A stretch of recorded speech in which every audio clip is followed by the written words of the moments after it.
Good morning guys, welcome back to our new vlog. उम्मीद करता हूँ आप सब ठीक होंगे, मैं भी बिल्कुल ठीक हूँ। अब जल्दी से फ्रेश हो जाते हैं और उसके बाद प्लान मैं आपको बताता हूँ सारा आज का प्लान क्या है।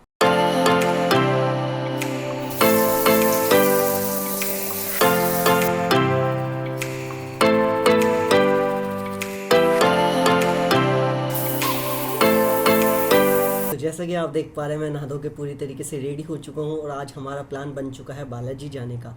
बालाजी पहुँचने के मेनली 3 रास्ते होते हैं, बाय फ्लाइट का, बाय ट्रेन का और बाय रोड का। जो बाय फ्लाइट का रास्ता होता है, जो नियरेस्ट एयरपोर्ट पड़ता है, वो पड़ता है जयपुर का, जो कि मेन मंदिर से 100 किलोमीटर की दूरी पे प्रेजेंट है। अब उसके लिए हमें बस सेवा आराम से मिल जाती है, जो कि 100 रुपये लेती है मंदिर तक पहुँचाने के लिए। 1-1.5 घंटे का रास्ता वो होता है। उसके बाद जो बाय ट्रेन का रास्ता होता है, जो नियरेस्ट आपका रेलवे स्टेशन पड़ता है, वो पड़ता है बांदीकुई का, जो कि मंदिर से लगभग 25 किलोमीटर की दूरी पे प्रेजेंट है। आप वहाँ से जीप या बस करके जा सकते हैं मेन मंदिर तक। उसके बाद जो बाय रोड का रास्ता होता है, वो बस के द्वारा होता है। वो किसी भी मुख्य स्टेशंस, जो बस स्टेशंस होते हैं, वो वहाँ से आपको मिल सकता है। लेकिन मैं आपको यही सजेस्ट करूँगा, जो सबसे कंफर्टेबल जो सुविधा रहेगी आपके लिए, वो रेलवे की रहेगी, क्योंकि बहुत इसमें ईजिली और कंफर्टेबल सफ़र हो जाता है। तो मैं आपको एक चीज़ सजेस्ट करना चाहूँगा, आप रेलवे का रास्ता अपनाएं, जो कि सबसे कंफर्टेबल होता है। लेकिन जो बस का रास्ता होता है, वो थोड़ा दिक्कत वाला हो सकता है आपके लिए, क्योंकि उसमें इतना कंफर्टेबल फील नहीं होता। तो railway is a best option. तो बाकी आपको जैसे ठीक लगे, आप अपनी गाड़ी से भी जा सकते हैं।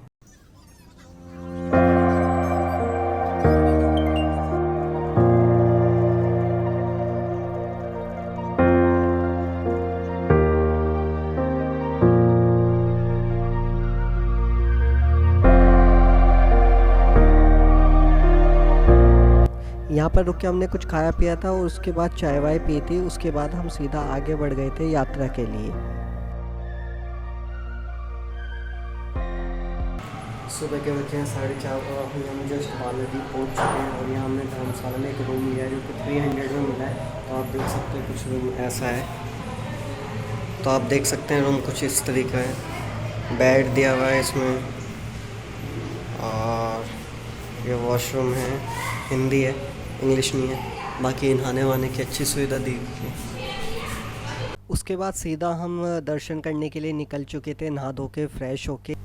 तो जैसा कि आप देख पा रहे हैं, यहाँ पे ठहरने के लिए बहुत सारी धर्मशालाएं थी, जो कि 300 से लेके 1500 तक की रेंज में आराम से चली जाती हैं। एसी नॉन एसी जैसी आप चाहें वैसी धर्मशाला यहाँ पे आसानी से मिल जाती हैं।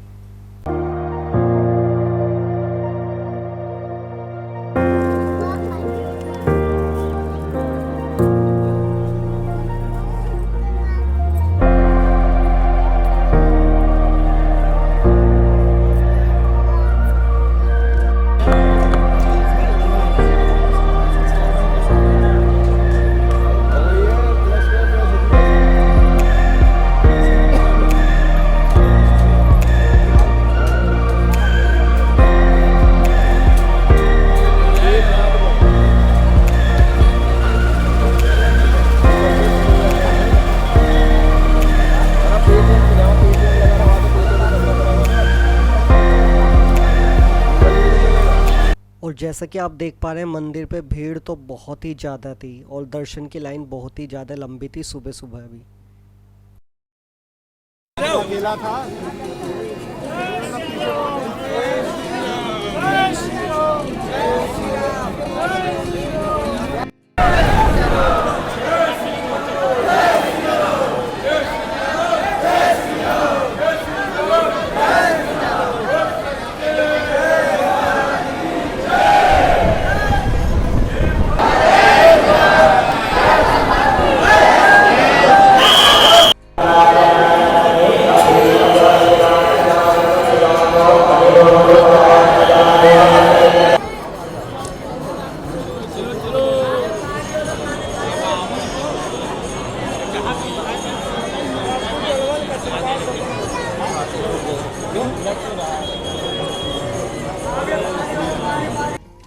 जैसा कि आपने भी अभी बालाजी के दर्शन करे और हमने भी बालाजी के दर्शन करने के बाद हम मेन रोड पे आ गए। लेकिन हमने आके देखा कि भीड़ उतनी की उतनी ही थी, भीड़ कम होने का नाम ही नहीं ले रही थी।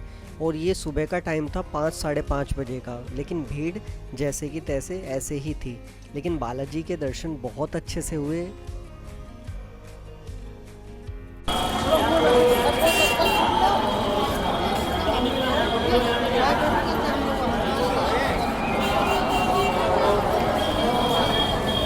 देखे मंदिर से बाहर आने के बाद हमें बहुत सारी चीज़ें अजीब सी देखने को मिली, जैसे कि कुछ लोग ऐसे थे जो मंदिर में बजने वाले घंटे की आवाज़ भी सहन नहीं कर पा रहे थे।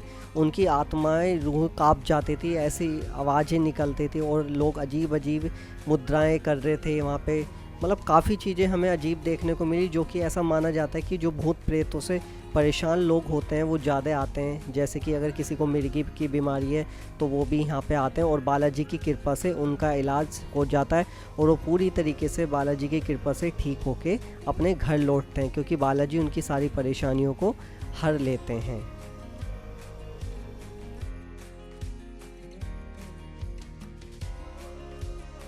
पर जलेबी का भोग लगाया जाता है बाबा को मनाने के लिए, और यहाँ जो परिक्रमा लगाता है उनकी मनोकामना पूर्ण की जाती है और बालाजी का जल यहीं पे मिलता है। और जो भी कोई रोगी पीड़ित होता है उसे आराम मिलता है।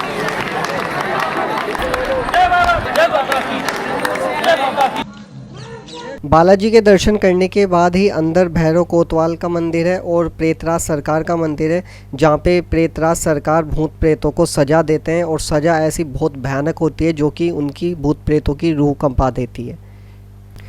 यहाँ पे बालाजी की पूरी एक अदालत चलती है, जिसमें कि जो बालाजी होते हैं सज़ा सुनाते हैं और जो भैरव कोतवाल होते हैं भूत प्रेतों को बंदी बनाते हैं और जो प्रेतराज सरकार होते हैं भूत प्रेतों को सजाएं देते हैं। ये सब दर्शन करने के बाद हम गए थे राम मंदिर, जो कि बालाजी के ठीक सामने मौजूद है। बालाजी के दर्शन करने के बाद मंदिर के ठीक सामने जाके एक रास्ता जा रहा है जो कि 3 पहाड़ी का रास्ता है, वहाँ पे गए थे। उसके बाद यहाँ का व्यू आप देख सकते हैं कितना ही अच्छा था और मौसम भी काफ़ी अच्छा हो रहा था, लेकिन ये खड़ी चढ़ाई है तो इसलिए थकान बहुत ज़्यादा हो जाती है।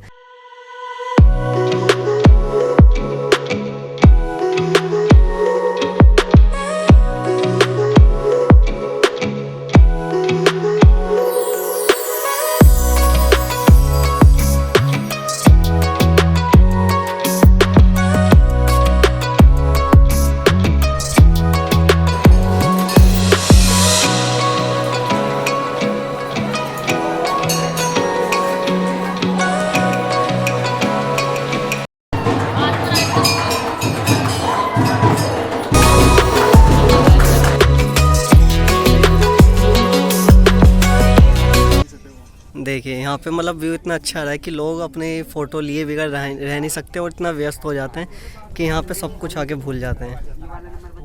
और जैसे कि यहाँ पे भैया अपनी फ़ोटो सेल्फी ले रहे हैं, व्यूज़ इतने अच्छे हैं कि लोग वैसे ही फ़ोटो लेते हैं और नज़ारा जो भी है उसका एंजॉय कर रहे हैं।